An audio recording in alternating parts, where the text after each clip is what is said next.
Today I'm going to be showing you how to install vinyl floor tiles into your home. Some of the tools you're going to need for this project: I have a cutting board, I have a rag, and then you're also going to want to have an X-Acto knife handy and scissors in order to cut around difficult corners. So to start the installation process, we're actually going to start in the center and then I'll work my way out to the harder corners that I'm going to have to trim.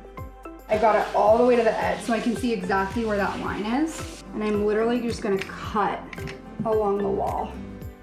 And now we're just gonna peel. It's all done.